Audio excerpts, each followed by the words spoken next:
ஜெபம் செய்வோம். எங்கள் அன்பின் பிதாவே, கர்த்தராகிய இயேசு கிறிஸ்துவின் மூலம் மண்டலே வருகிறோம். தந்தையாகிய தேவனே, இம்மாதத்தின் முதலாம் நாள் ஆண்டவரே, உம்முடைய வார்த்தை எங்களுக்கு கடந்து வருவதாக. ஒவ்வொரு நாளும் உம்முடைய வார்த்தை தான் எங்களை தாங்கி எங்களை ஆண்டவரே மரித்திருக்கிற எங்களை உயிர்ப்பிக்கிறதாக இருக்கிறது. நாங்கள் உம்மிலே ஜீவனடையும்படியாய் செய்கிறது. ஆண்டவரே, எழும்பி நிற்க செய்கிறது, பலனடைய செய்கிறது, நடக்க செய்கிறது. ஆண்டவரே, உம்முடைய சித்தத்தை செய்யும்படியாய் எங்களை பணித்து எங்களை உமக்குள்ளே அடிபணிந்து நடக்கும்படி செய்கிறது. ஆண்டவரே, இந்த விலையேற பெற்ற நித்திய ஜீவனாகி உம்முடைய வார்த்தை எங்களுக்கு கடந்து வருவதாக. திரியேக தகப்பனே, எங்கள் பிதா குமாரன் பரிசுத்த ஆவியானவரே எங்களுக்கு கடந்து வருவீராக.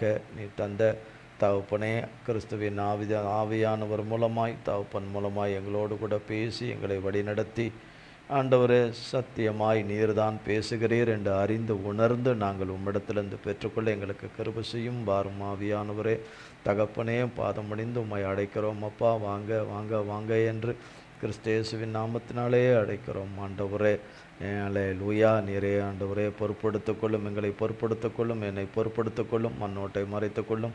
மாம்சமும் இரத்தமும் ஆண்டவரே நீர் கொடாதவைகள், வேதத்துக்கு புறம்பானவைகள் ஒன்று கூட என்னிலே காணக்கூடாதபடி ஆட்டுக்குட்டியானவருடைய தகப்பனுடைய தூய நாமத்தினாலும் இரத்தத்தினாலும் அக்கினினாலும் என்னிலே வேரோடு சுட்டரிக்கப்பட்டு போவதாக. தகப்பனாகிய இயேசு கிறிஸ்துவே, உம்முடைய நாமமும் இரத்தமும் வார்த்தையும் வசனமும் ஆண்டவரே, உம்முடைய அபிஷேகமும் கிருபா வரங்களும் உம்முடைய சாரமும் சத்தமும் உம்முடைய மன்னிப்பும் இரக்கமும் தயவும் உம்முடைய கருணையும் காருண்யமும் பேரன்பும் உம்முடைய பலனும் வல்லமையும் உம்முடைய சத்துவமும் உம்முடைய அக்கினியும் வெளிச்சமும் என்னை ஆண்டு கொள்வதாக. உம்முடைய இரத்தம் என்னை ஆண்டு கொள்வதாக. என் முழுசுமாய் உம்முடைய கரத்திலே கொடுக்குறோம், பொறுப்படுத்திக் கொள்ளும். இந்த ஆராதனை வேளையிலே உம்முடைய வார்த்தையை ஆசீர்வதித்து தாரும், பேசும்படி நடத்தும். உம்முடைய பரிசுத்த நாமம் மட்டுமே மகிமைப்படுவதாக. இயேசு கிறிஸ்துவின் மூலம் ஜெபிக்கிறோம் பிதாவே. ஆமென், ஆமென், ஆமென். கர்த்தருடைய நாமத்திற்கு ஸ்தோத்திரம். கர்த்தராகிய தேவன் நமக்கு இந்த 1ஆம் தேதி கடந்த முறை நமக்கு பேசின தேவன், கடந்த முறை நம்மோட தேவன் தொடர்ந்தும் நம்மோடு கூட பேசிக்கொண்டு நம்மை வழி நடத்துகிறார். ஞாயிற்றுக்கிழமை ஆராதனை வேளையில் மட்டுமல்ல, அவருடைய பிள்ளைகளாகிய நம் ஒவ்வொருவரோடு கூட என்ன செய்கிறார்? பேசுகிறார். கர்த்தர் உள்ளத்திலே பேசுகிறார், இருதயத்திலே பேசுகிறார், சிந்தையிலே மனதிலே பேசுகிறார். கர்த்தர் வார்த்தையின் வசனமாகிய தேவ வசனத்தின் மூலமாக தேவன் நம்மோடு கூட அவரவர்கள் இருக்கிற இருப்பிடங்களிலே, பணி செய்கிற இடங்களிலே, அவர்கள் வேலை காரியங்களிலே, அவர்கள் போக்குவரவிலே கர்த்தரோடு கூட அவர்கள் ஐக்கியத்திலே இருப்பார்களானால் நிச்சயமாக கர்த்தர் அவர்களோடு கூட பேசுகிறார். ஆமென்.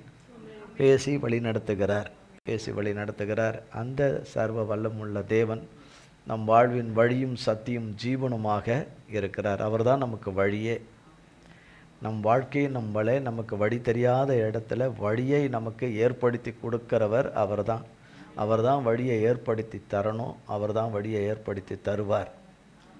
எந்த கதவுல போகிறது, ஒரு கதவும், எல்லா கதவும் பூட்டப்பட்டிருக்கிறதே, எல்லா கதவும் அடைக்கப்பட்டிருக்கிறதே என்று இருக்கும் பொழுது அவர்கள் அறியாத ஒரு கதவை, வாசலை, பரலோக வாசலாகிய அவர் நிச்சயம் வச்சிருப்பார். அவர் ஏற்படுத்தி வைத்திருக்கிற வாசல் வழியாய் அவருடைய பிள்ளைகள் பிரவேசிக்கும்படி கிருபை செய்வார். நிச்சயமாக அது அழிவுக்கு கொண்டு போகாதபடி அது ஜீவனுக்கும் சமாதானத்துக்கு ஏதுவானதும் ஜெயிக்கிறதுக்கு ஏதுவானதாக இருக்கும்படி செய்வார். அவர்தான் நம் வழியும் சத்தியும் ஜீவனமாய் இருக்கிறார். அவர்தான் நமக்கு வார்த்தையை கொடுத்தார். யோவான் 14ஆம் அதிகாரம்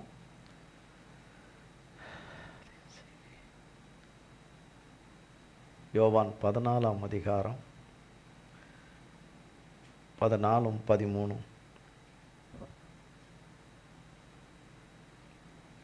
என் நாமத்தினாலே நீங்கள் எதை கேட்டாலும் அதை நான் செய்வேன். நீங்கள் என் நாமத்தினாலே எதை கேட்பீர்களோ குமாரனில் பிதா மகிமைப்படும்படியாக அதை செய்வேன். கர்த்தருடைய நாமத்தினாலே நாம் இதுகாரம் கேட்டுக்கொண்டே வருகிற காரியங்கள் நிறைய இருக்குது.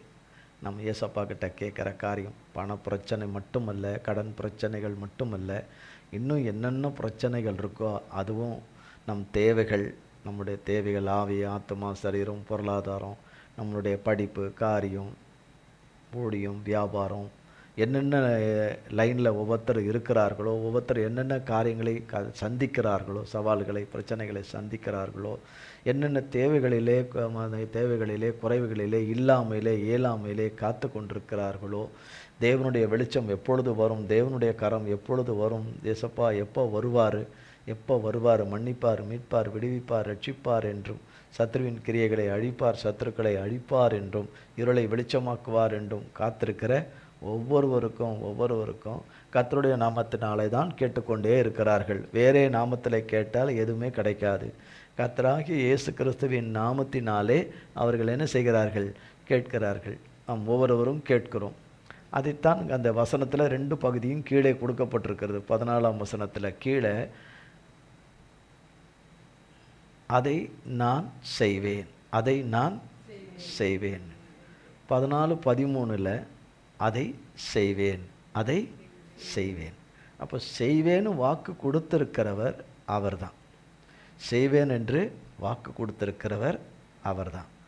அவர் நமக்கு ஆவியானவர் மூலமாக நம்மோடு கூட அந்த வாக்கை இந்த வேத வசனத்தின் மூலமாய் நமக்கு கொடுக்கிறார். வேத வசனமாகி அவருடைய சத்திய வசனத்தின் மூலமாக கொடுக்கிறார். அது மனுஷன் சுயமாய் பேசுவதல்ல, வேறு யாரும் சுயமாய் பேசுவதல்ல. ஏனென்றால் வேதத்தில் தேவன் சொல்லியிருக்கிறார். யோவான் 12ஆம் அதிகாரம்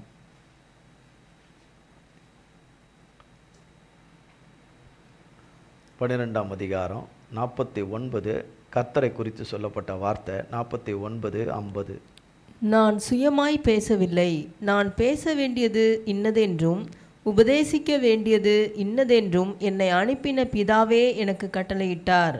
அவருடைய கட்டளை நித்திய ஜீவனாய் இருக்கிறதென்று அறிவேன். ஆகையால் நான் பேசுகிறவைகளை பிதா எனக்கு சொன்னபடியே பேசுகிறேன் என்றார். ஆமாம், பேசுகிறேன் என்று சொல்கிறார்.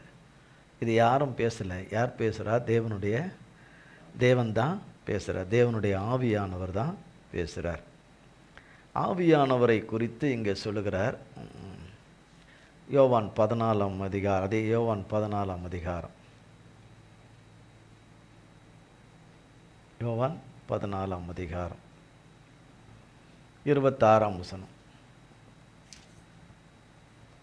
என் நாமத்தினாலே பிதா அனுப்ப போகிற பரிசுத்த ஆவியாகிய தேற்றரவாளனே எல்லாவற்றையும் உங்களுக்கு போதித்து நான் உங்களுக்கு சொன்ன எல்லாவற்றையும் உங்களுக்கு நினைப்பூட்டுவார்.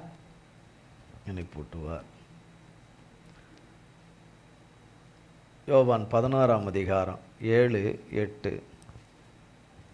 நான் உங்களுக்கு உண்மையை சொல்லுகிறேன், நான் போகிறது உங்களுக்கு பிரயோஜனமாயிருக்கும். நான் போகாதிருந்தால் தேற்றரவாளன் உங்களிடத்தில் வரார்.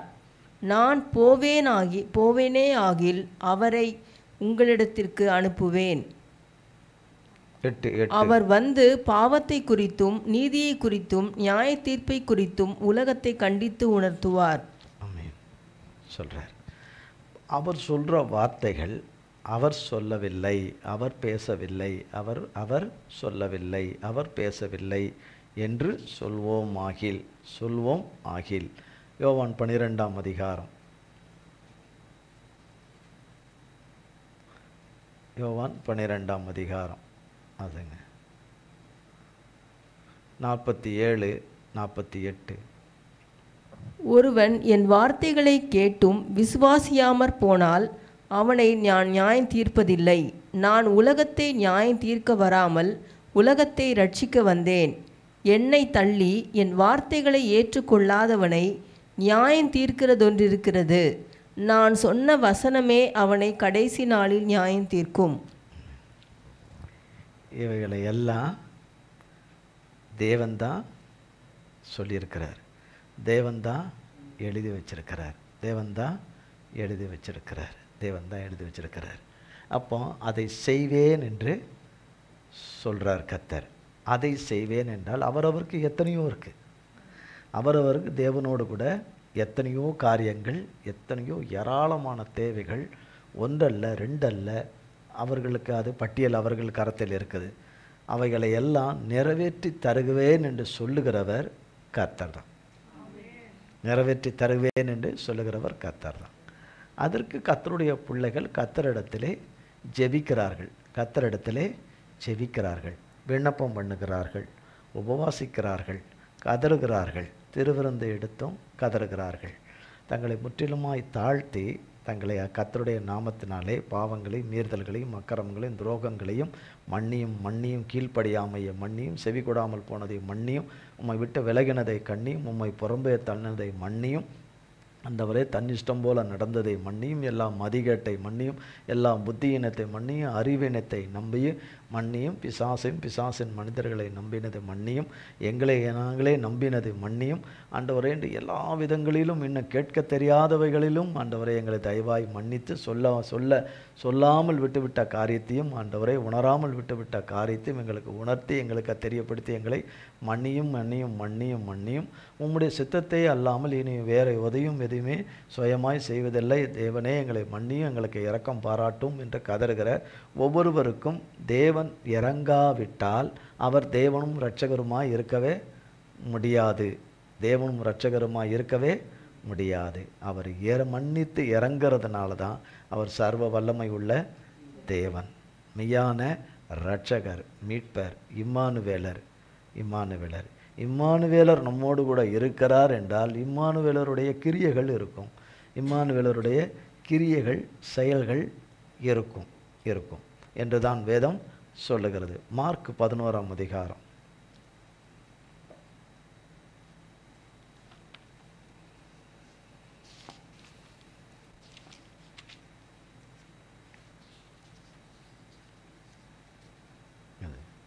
எடுத்துருங்க. 22, 23, 24, 25, 26 வரைக்கும்.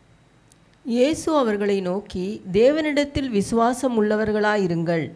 எவனாகிலும் இந்த மலையை பார்த்து நீ பெயர்ந்து சமுத்திரத்திலே தள்ளுண்டு போ என்று சொல்லி தான் சொன்னபடியே நடக்கும் என்று தன் இருதயத்தில் சந்தேகப்படாமல் விசுவாசித்தால் அவன் சொன்னபடியே ஆகும் என்று மெய்யாகவே உங்களுக்கு சொல்லுகிறேன். ஆதலால் நீங்கள் ஜெபம் பண்ணும்போது எவைகளை கேட்டுக்கொள்வீர்களோ அவைகளை பெற்றுக்கொள்வோம் என்று விசுவாசியுங்கள். அப்பொழுது அவைகள் உங்களுக்கு உண்டாகும் என்று சொல்லுகிறேன். அப்பொழுது அவைகள் உங்களுக்கு உண்டாகும் என்று சொன்னால், நான் செய்வேன் என்று கர்த்தர் சொன்ன காரியம் அவர்களுக்கு வாய்க்கும். அது வாய்க்கும்னா அது கிடைக்கும் அல்லது பெற்றுக்கொள்வார்கள். கர்த்தரிடத்திலிருந்து கர்த்தருடைய பிள்ளைகள் பெற்றுக்கொள்வார்கள். அடுத்து கேள பாருங்க. நீங்கள் நின்று ஜெபம் பண்ணும்போது ஒருவன் பேரில் உங்களுக்கு யாதொரு குறை உண்டாயிருக்குமானால் பரலோகத்தில் இருக்கிற உங்கள் பிதா உங்கள் தப்பிதங்களை உங்களுக்கு மன்னிக்கும்படி அந்த குறையை அவனுக்கு மன்னியுங்கள். நீங்கள் மன்னியாதிருப்பீர்களானால் பரலோகத்தில் இருக்கிற உங்கள் பிதாவும் உங்கள் தப்பிதங்களை மன்னியாதிருப்பார் என்றார். ஆமாம், இது நிறைய பேருக்கு கண்ணு தெரியாத வசனங்கள் நிறைய இருக்குது. அதில் இதுவும் ஒன்று. சொல்லப்படுகிற வார்த்தை என்ன சொல்லப்படுகிறது? ஒருவன் பேரில் உங்களுக்கு யாதொரு குறை உண்டாயிருக்குமானால் பரலோகத்தில் இருக்கிற உங்கள் பிதா உங்கள் தப்பிதங்களை உங்களுக்கு மன்னிக்கும்படி அந்த குறையை அவனுக்கு என்ன செய்யுங்க? மன்னிக்கலைன்னா அவங்க தப்பிதங்கள் மன்னிக்கவே படாதுன்னு நான் சொல்லலை, ஏசப்பா சொல்லியிருக்கிறார். யார் சொல்லியிருக்கிறார்? ஏசப்பா சொல்லியிருக்கிறார். நம்மை காண்கிற தேவன் அவர்.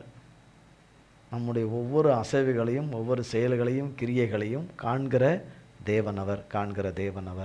அவருக்கு மறைவானது யாதொன்றும் இல்லை. யாக்கோபு 1ஆம் அதிகாரம்.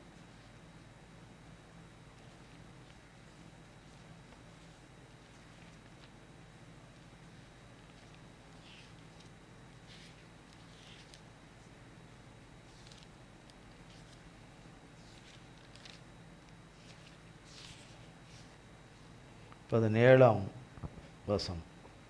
நன்மையான எந்த ஈவும் பூரணமான எந்த வரமும் பரத்திலிருந்து உண்டாகி ஜோதிகளின் பிதாவிடத்திலிருந்து இறங்கி வருகிறது. அவரிடத்தில் யாதொரு மாறுதலும் யாதொரு வேற்றுமையின் நிழலும் இல்லை. பாருங்க, தேவனிடத்திலிருந்து தான், தகப்பனிடத்திலிருந்து தான் இறங்கி வருது. அவர் நாமத்தினாலே நாம் கேட்டுக்கொண்டிருக்கிற காரியம், அதை செய்வேன் என்று சொன்னவர், அதை செய்வேன் என்று சொன்னவர். இந்த ஆண்டின் தொடக்கத்தில் இந்த வார்த்தையை கொடுத்தவர் எசேக்கியேல்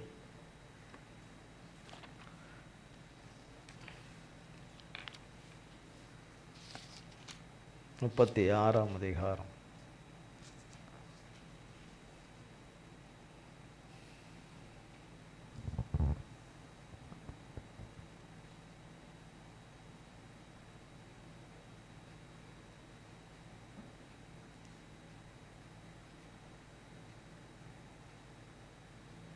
எழுதுறீங்களா? 36ஆம் அதிகாரம். நான் என்ன சொன்னார் கர்த்தர்? நான் அதை செய்வேன்.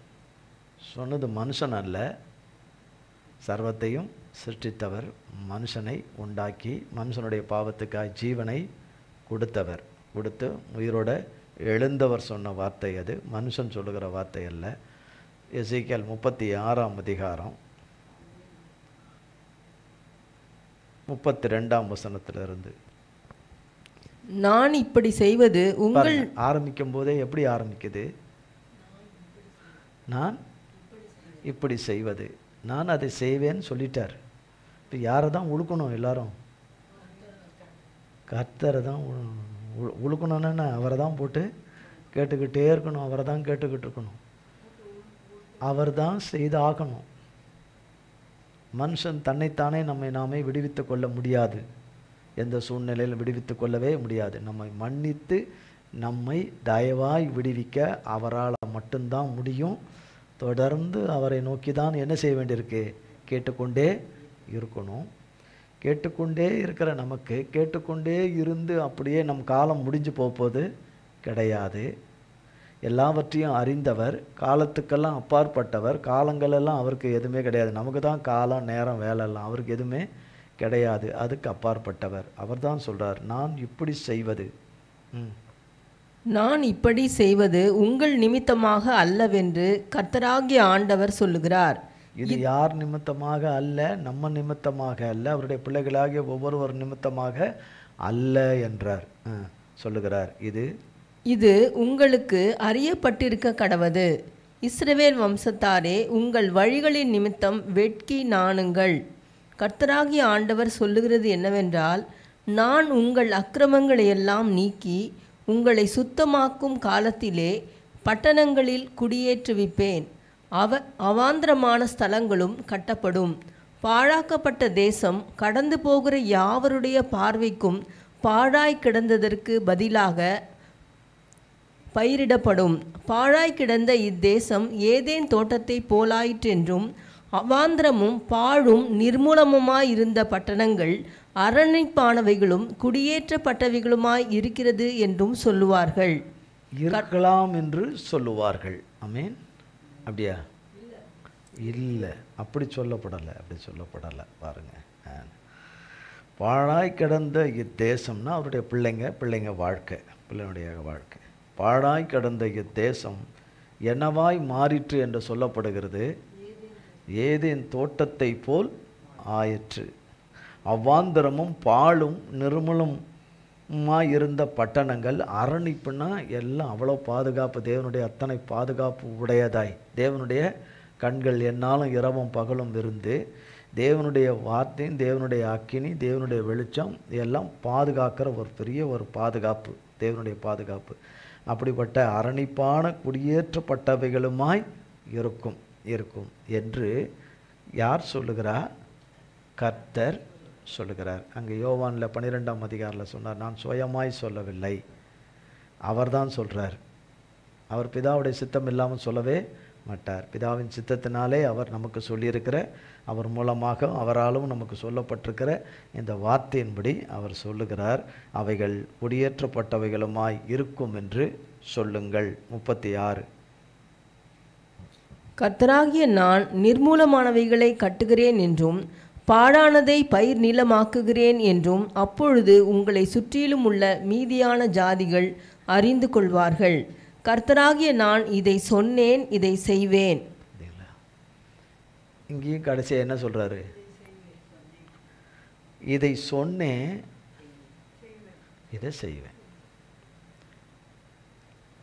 சொன்னவரைத்தான் நம்ம எல்லாரும் பிடிச்சிக்கணும். அவரிடத்துல தொடர்ந்து கேட்டுக்கொண்டு. அப்போ எப்படி கேட்கணும்னு போடுறோம். 37ஆம் வசனம்.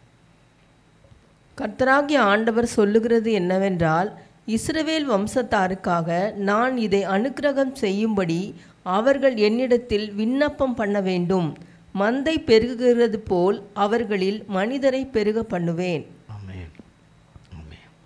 அவரை நோக்கி விண்ணப்பம் பண்ண வேண்டும். அப்போ தான் சொன்னேன், என் நாமத்தினாலே கேட்கிற விண்ணப்பங்கள், ஜபங்கள், விண்ணப்பங்கள் எல்லாமே, விண்ணப்பங்கள் எல்லாம் கர்த்தர் ஏற்றுக்கொள்கிற அந்த ஜபங்களும் விண்ணப்பங்கள், கர்த்தர் ஏற்றுக்கொள்கிற அந்த ஜபத்துக்கு, விண்ணப்பங்களுக்கு கர்த்தர் சொல்லியிருக்கிற பதில், அதை நான் உனக்கு செய்வேன், அதை நான் உனக்கு செய்வேன், அதை நான் உனக்கு செய்வேன். சொல்லுகிறவர் கர்த்தர், சொல்லுகிறவர் கர்த்தர்.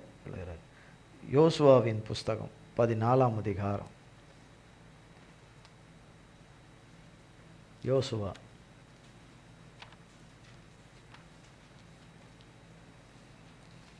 14ஆம் அதிகாரம் 6-13.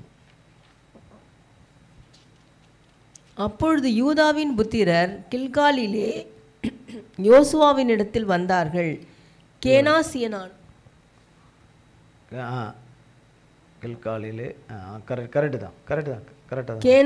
கேனாசியனான எப்புன்னேயின் குமாரனாகிய காலேப் அவனை நோக்கி, காதேஸ் பர்னேயாவிலே கர்த்தர் என்னை குறித்தும் உம்மை குறித்தும் தேவனுடைய மனுஷனாகிய மோசேயோடே சொன்ன வார்த்தையை நீர் அறிவீர்.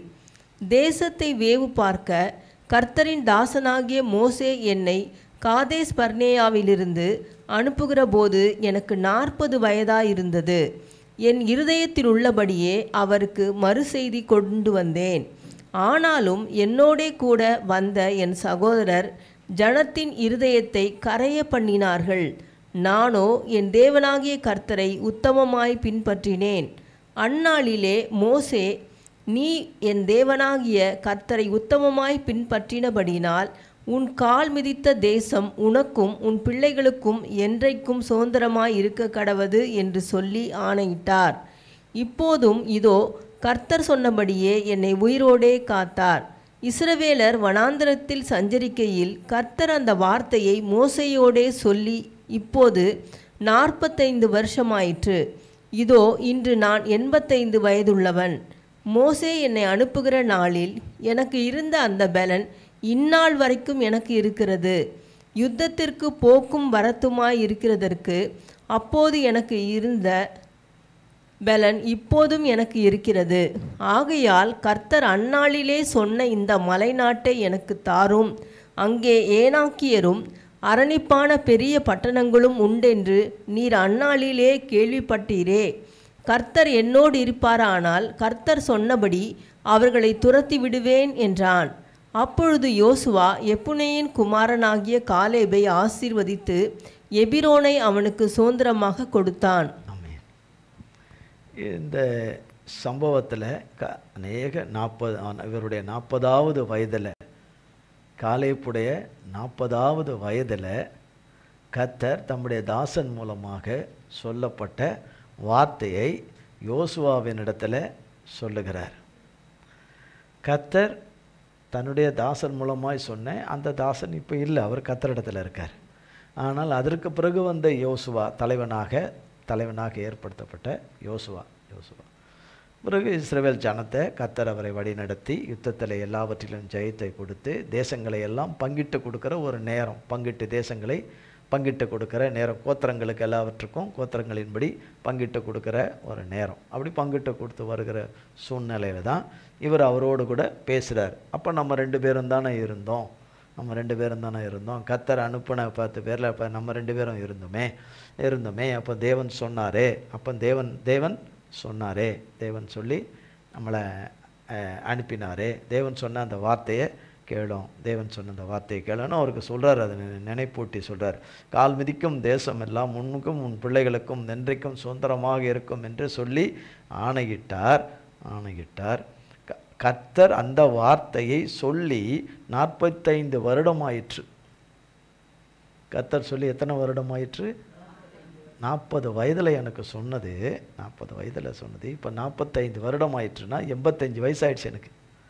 40 வயதில் நான் யுத்தத்துக்கு போன அந்த தேவனுடைய பலன் எனக்கு இப்போ 85 வயசுலையும் இருக்குது. 40 இருந்த பலன் எனக்கு எந்த வயசில் இருக்குது? 85 வயசுலையும் எனக்கு அந்த பலன் இருக்குது. எனக்கு அந்த பலன் நான் இப்போ யுத்தத்துக்கு போக்கும் வரவுமா இருக்கிற பலன், அது யுத்தத்துக்கு போக்கும் வரவுமா இருக்கிற பலன். அதனால் எனக்கும் என் பின்னடியார்களுக்கும் உரியவர்களுக்கும் அந்த கர்த்தர் சொன்ன வார்த்தையின்படி எனக்கு என்ன செய்யணும், அதை எனக்கு கொடுக்கணுன்றார். 12ஆம் வசனத்தில் சொல்கிறார், ஆகையால் கர்த்தர் அந்நாளிலே சொன்ன தமது தாசன் மூலமாய் சொன்ன இந்த மலை நாட்டை எனக்கு தாரும் என்று கேட்குறார். கர்த்தர் எனக்கு சொன்னதை நான் அதை உனக்கு செய்வேன் என்று யோவானில் சொன்னவர். இதை சொன்னேன், இதை செய்வேன் என்று எசேக்கியேலில் சொன்னவர். சொன்ன கர்த்தர் இங்கு இவர் சொல்கிறார், கர்த்தர் சொன்னாரே அதை எனக்கு என்ன செய்யுங்க, தாங்க. அதுக்கு அவர் என்ன செய்கிறார், ஆசீர்வதித்து அதை உனக்கு கொடுத்தேன்னு சொல்கிறார். ஆனால் அங்கே கொடுத்தேன் என்று சொல்லிட்டார். ஆனால் அந்த மலை தேசத்தில், அந்த மலை நாட்டில் அங்கே ஏராளம் சில ராட்சதர்களும் இருக்கிறார்கள், அங்கே மகா பலசாலிகளும் உள்ளவர்களும் இருக்கிறார்கள், எல்லாம் அந்த இடத்துல இருக்கிறார்கள். அது ஒரு அரணிப்பான இடமாகவும் இருக்குது, அதில் இருக்கிறார்கள். அதுக்கு அவர் சொல்கிறாரு, கர்த்தர் என்னோடு கூட இருப்பாரானால் நான் அவங்களை எல்லாம் என்ன செய்திருவேன், துரத்தி விட்டு கர்த்தர் எனக்கு வாக்கு பண்ணியிருக்கிற அதை நான் சுதந்திரித்து கொள்வேன்றார். அதை நான் சுதந்திரித்து கொள்வேன், அதை எனக்கு கர்த்தர் கொடுப்பார், கர்த்தர் அதை எனக்கு தருவார், கர்த்தர் எனக்கு தருவார். இம்மட்டுமா என்னை இவ்வளவு காலம் என்னை உயிரோடு காத்த தேவன் இதை எனக்கு சுதந்திரித்து கொள்ளும்படி எனக்கு செய்வார், இதை எனக்கு செய்வார். அன்றைக்கு அவரை உத்தமமாய் பின்பற்றின நான் இப்போவும் அவரை உத்தமமாய் பின்பற்றி வரேன். நிச்சயமாய் எனக்கு செய்வார், நீர் எனக்கு அதை சொல்லும், எனக்கு அதை கொடும் என்று கேட்கிறார். அவர் கர்த்தருடைய நாமத்தினாலே ஆசீர்வதித்து அதை கொடுத்தேன் என்று கொடுத்துட்டார். கர்த்தருக்கு ஸ்தோத்திரம். பிறகு வேதத்தில் பிறகாலை பார்த்தால் அவர் அதை சுதந்திரித்து கொண்டார். கர்த்தருடைய நாமத்தினாலே அதை என்ன செய்து கொண்டார், அந்த மலை நாட்டை முழுசுமாய் சுதந்திரித்து கொண்டார். கர்த்தருக்கு கோடி கோடி ஸ்தோத்திரம். யோசுவா 24ஆம் அதிகாரம்.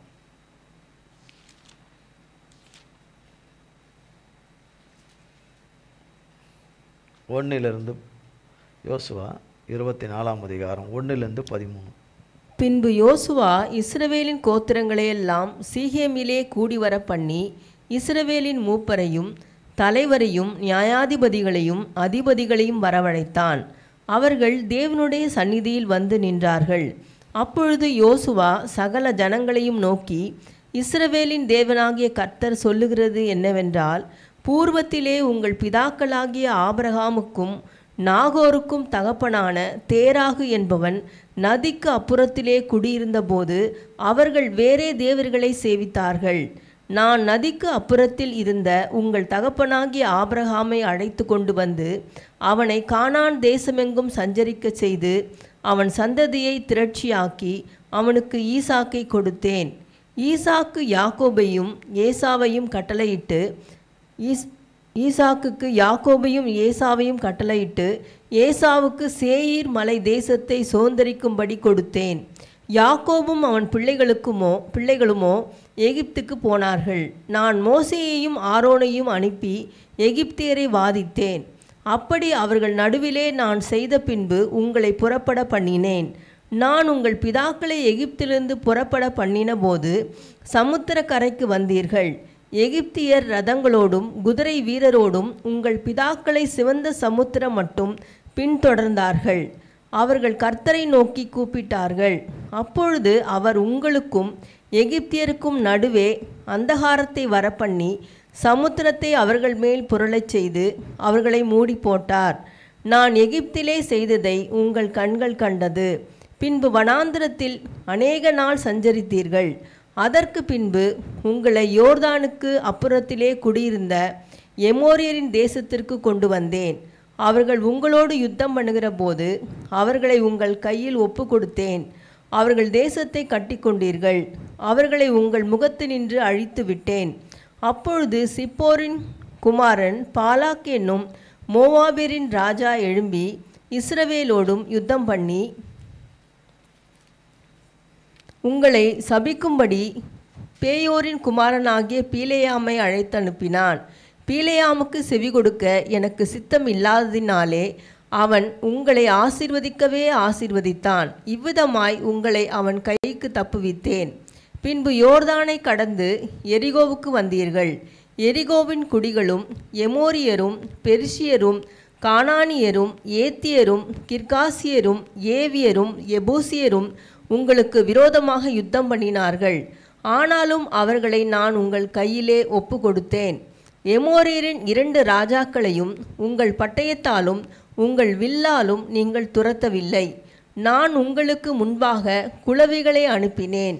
அவைகள் அவர்களை உங்கள் முன்னின்று துரத்திவிட்டது. அப்படியே நீங்கள் பண்படுத்தாத தேசத்தையும் நீங்கள் கட்டாத பட்டணங்களையும் உங்களுக்கு கொடுத்தேன். அவைகளில் குடியிருக்கிறீர்கள்.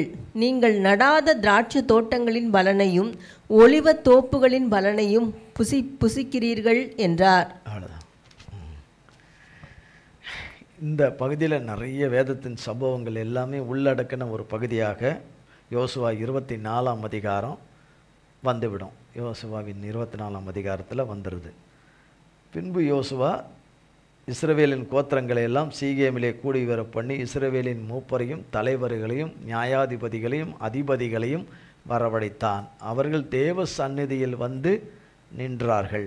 நின்று அவர்களோடு கூட யோசுவா பேசுகிறார். யோசுவாவுக்கு வயது கிட்டத்தட்ட 110 வயது நெருங்கிட்டு. 110 வயது. இது பேசும்போது 110 வயது 110 வயது நெருங்கிட்டு பேசுகிறார். அப்பொழுது யோசுவா சகல ஜனங்களையும் நோக்கி இஸ்ரவேலின் தேவனாகிய கர்த்தர் சொல்லுகிறது என்னவென்றால் என்று சொல்லுகிறார். சொல்லிட்டு கர்த்தர் சொல்லுகிறது என்னவென்றால், பூர்வத்திலே உங்கள் பிதாக்கள் யாரு? ஆபிரகாமும் நாகோருக்கும் தகப்பனாகிய தேராகு என்பவன் நதிக்கு அப்புறத்திலே குடியிருந்த போது அவர்கள் வேறே தேவர்களை சேவித்தார்கள். ஆபிரகாமும் சரி நாகோரும் சரி அவங்களுடைய அப்பா தேராகு அவங்கள சேர்ந்த நீங்கள் யாரை வணங்கிட்டு இருந்தீங்க? விக்கிரகங்களை வணங்கிட்டு இருந்தீங்க, சேவித்தீர்கள். நான் நதிக்கு அப்புறத்திலே இருந்த உங்கள் தகப்பனாகிய ஆபிரகாமை 75வது வயதில் அழைத்து கொண்டு வந்து அவனை கானான் தேசம் எங்கும் சஞ்சரிக்க செய்துனா எல்லா இடத்துக்கும் கடந்து போக போக போக போக அந்த பயணங்கள் அவர் வச்சிருந்த பிளான் படி எல்லாம் பயணங்கள் செய்யும்படி சஞ்சரிக்கும்படி செய்து அவனை சந்ததியை திரட்சியாக்கி அவனுக்கு ஈசாக்கை கொடுத்தேன். நான் அதை சொன்னேன், அதை செய்வேன் என்று சொன்னவர். இதை சொன்னேன், இதை செய்வேன் என்று சொன்னவர் ஆபிரகாமுக்கு சொன்ன வார்த்தையின்படி ஈசாக்கை கொடுத்தேன் அப்படிங்கிறார். அதை அவங்க சொல்கிறார் சில ஜனங்களுக்கு. அந்த ஜனங்களுக்கு எல்லாரும் சொல்கிறாங்க, இந்த சந்ததிகள் தான் அவங்க எல்லாரும் இப்போ கேட்டுக்கிட்டு இருக்கிறவங்களும் அவங்க சந்ததிங்க தான். அவங்க ஒரு ஈசாக்கை கொடுத்து அந்த ஈசாக்கின் வழி சந்ததியின் வழியில் அப்படியே வந்து அதில் வந்த கூட்டம் தான் இத்தனை ஜனம். இப்போ அவர் பேசுகிற ஜனம் லட்ச ஜனங்க. கிட்டத்தட்ட 30 லட்சமோ 40 லட்சமோ 50 லட்சமோ அந்த டைமில் 40 லட்சமோ அத்தனை ஜனங்களுக்கு பேசுகிறார். ஒரு ஈசாக்கு மூலமாக ஒரு ஈசாக்கை கர்த்தர் ஆபிரகாமுக்கு வாக்கு பண்ணினபடியே வானத்தின் நட்சத்திரங்களைப் போல என்ன கூடுமோ அதை எண்ண முடியாது, மணலத்தினை எண்ண முடியுமோ அப்படியாக உன்னை ஆசீர்வதிப்பேன், உன் ஜாதிகளை உன் சந்ததிகளை பெருக பண்ணுவேன், அவர்கள் ராஜாக்களாக இருப்பார்கள் பிரபுக்களாக இருப்பார்கள் என்று சொன்ன வார்த்தையின்படி இப்போ எல்லாரும் அப்படி அந்த கர்த்தர் சொன்ன வார்த்தையின்படியே இருக்கிறார்கள். இப்போ அவர் சொல்கிறார், உங்களுக்கு கொடுத்தேன் ஈசாக்கையும் யாக்கோபையும் ஏசாவுக்கும் கட்டளையிட்டு இவங்களுக்கெல்லாம் இதெல்லாம் கொடுத்தேன்னு என்ற விவரத்தை சொல்கிறார். இதெல்லாம் கொடுத்தேன் அவங்களுக்கு இப்படிலாம் நான் அவங்கள ஆசீர்வதித்தேன். பிறகாலே நான் வந்து மோசேயையும் ஆரோனையும் நான் அனுப்பி எகிப்தியரை வாதித்தேன். அப்படியே அவர்கள் நடுவிலே நான் செய்த பின்பு உங்களை என்ன செய்தேன்? அற்புதங்களை செய்து அங்கேருந்து நான் உங்களுக்கு சொன்ன வாக்குத்தத்தம் பண்ணின வார்த்தையின்படியே கர்த்தர் குறித்திருக்கிற அந்த வருடத்திலே குறித்திருக்கிற நாளிலே அவர்களை புறப்பட பண்ணினேன். நான் அவர்களை புறப்பட பண்ணி அவங்க அங்கிருந்து புறப்பட்டு வரும்போது சிவந்த சமுத்திரத்துக்கு முன்பதாக வந்து நிற்கும்படியான ஒரு சூழல் வந்துருச்சு. அது எல்லாமே தேவனுடைய பிளான் படி தான் நடத்துகிறார். அதை அங்கே கொண்டு வந்து நான் நிறுத்திட்டேன். அங்கே வந்து நின்றுட்டாங்க. அங்கே வந்து நின்ன உடனே அவர்கள் ரதங்களையும் குதிரை வீரர்களையும் பின்தொடர்கிறதை அவர்கள் கண்டபோது அவர்கள் கர்த்தரை நோக்கி கூப்பிட்டார்கள். அப்பொழுது அவர் உங்களுக்கும் எகிப்திற்கும் நடுவே அந்த அந்தகாரத்தை வரப்பண்ணி சமுத்திரத்தை அவர்கள் மேல் புரளச் செய்து அவர்களை மூடி போட்டார். நான் எகிப்திலே செய்ததை உங்கள் கண்கள் கண்டதே. பின்பு வனாந்தரத்தில் அநேக நாள் சஞ்சரித்தீர்கள். இதெல்லாம் அவர் எவ்வளோ மணி நேரமாக பேசியிருப்பார். இப்போ நம்ம 5 நிமிஷத்தில் பேசிடுறோம். இது எத்தனையோ வருஷ காலமாக நடந்த ஒரு உண்மை சம்பவம். ஆனால் அந்த இடத்துல யோசுவா பேசி கொண்டிருந்த போது ஒழுங்கு செய்து எல்லாரையும் வர வச்சு ஒழுங்கு செய்த போது அவர் எத்தனை மணி நேரமாக இதை பேசியிருப்பாரோ நமக்கு தெரியாது. கட்டாயம் ரொம்ப நேரம் பேசியிருந்திருப்பார். இது நமக்கு ரத்தன சுருக்கமாக நமக்கு கொடுக்கப்பட்டிருக்கிறது, கொஞ்சம் வசனங்களோடு கொடுக்கப்பட்டிருக்கிறது. அங்கே மிக விவரமாக விவரித்து பேசியிருப்பார். ரொம்பவே விவரித்து ரொம்ப தெளிவாகவே பேசியிருப்பார். தெளிவாக விவரித்து பேசியிருப்பார். ஏனென்று சொன்னால் எகிப்திலே தேவன் செய்த காரியங்கள் மகத்தான காரியங்கள். மோசேயை அவர் அழைக்கும் போது அவருக்கு வயது 80 வயதுன்னு நமக்கு எல்லாருக்கும் தெரியும். என்ன வயது? 80 வயது. ஆனால் அவர் 40வது வயதில் அவரை கர்த்தர் வந்து அவர் ஒரு எபிரேயர் என்றும் அவர் வந்து இந்த ஒரு இரட்சகனாக எகிப்திலிருந்து இஸ்ரவேல் ஜனங்களை மீட்கிற ஒரு இரட்சகனாக அவரை பிறக்க செய்திருக்கிறார் என்று காரியங்கள் அவருக்கு அறிய வரும்போது, தன் பெற்றோர்கள் மூலமாக அறிய வரும்போதும் அவர் சுயமாக சில முடிவுகளை எடுத்து ரட்சிப்பு நம்ம எடுத்த முடிவில், நம்ம எடுக்கிற காரியத்தில், நம்ம எடுக்கிற ஞானத்தில், புத்தியில், அதில் தான் நமக்கு ரட்சிப்பு உண்டாகும் என்கிற ஒரு தவறான ஒரு அணுகுமுறையை கையாண்டிருக்க கூடும்.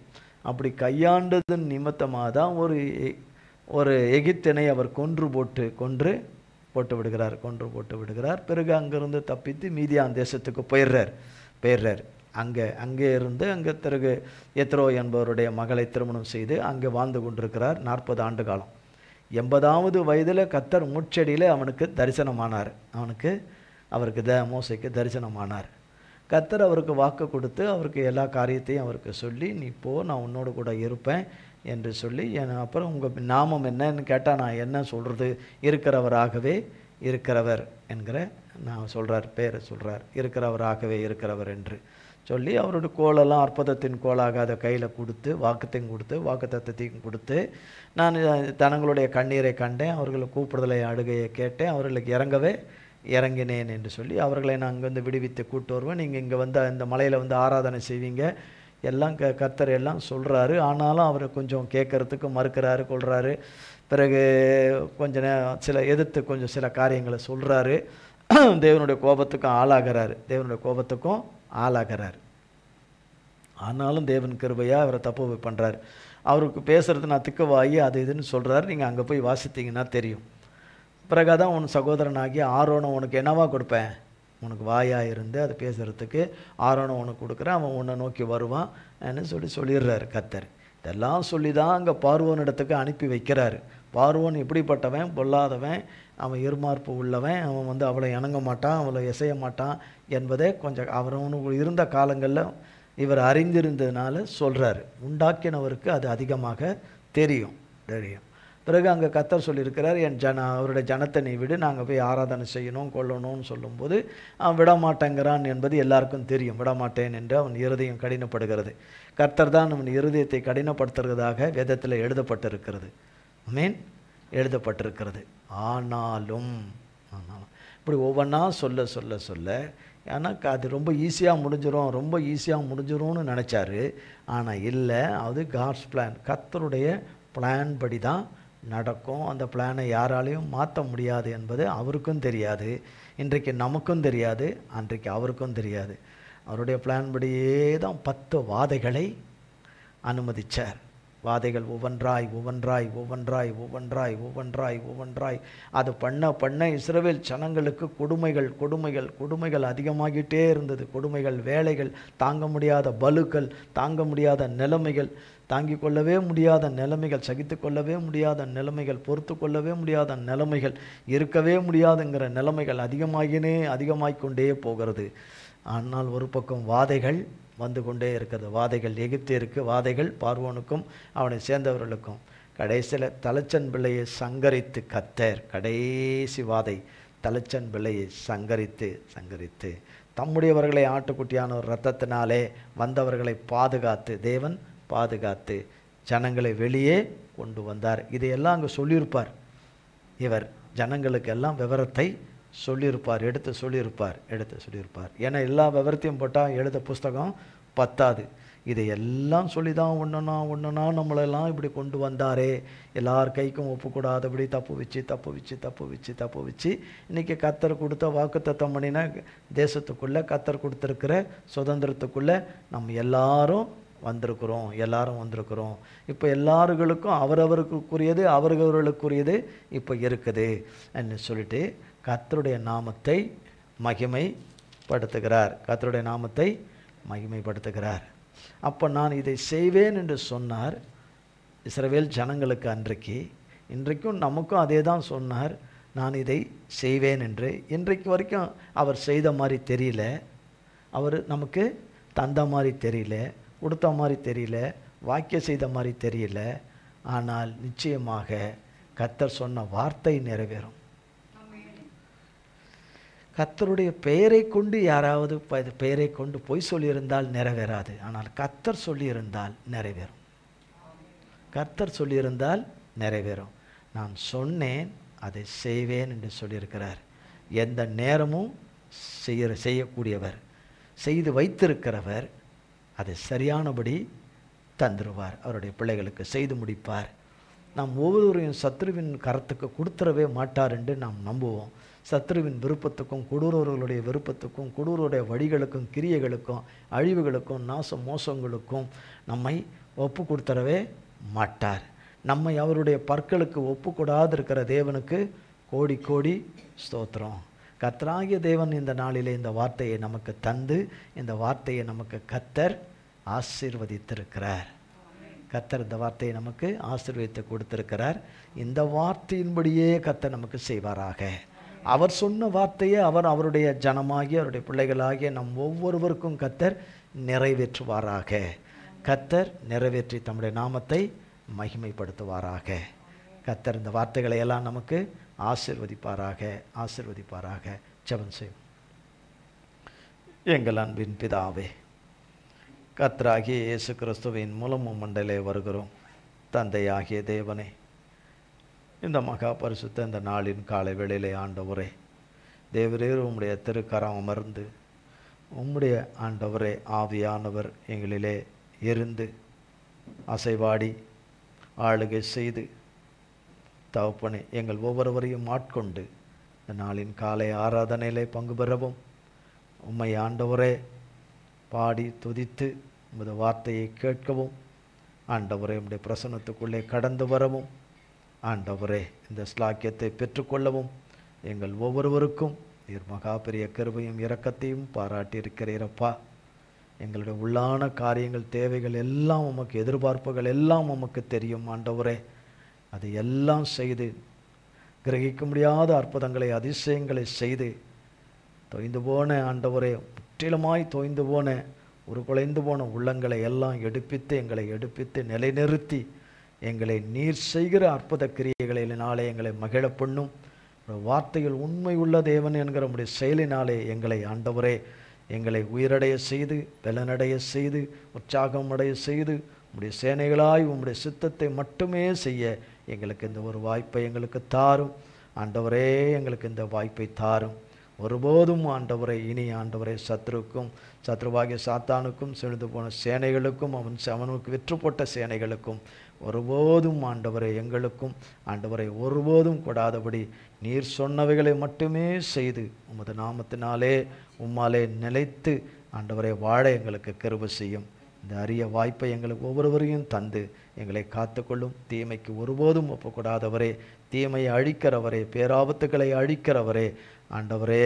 அல்லேலூயா. வாதைகளை வேரோடு அழித்து போடுவீராக.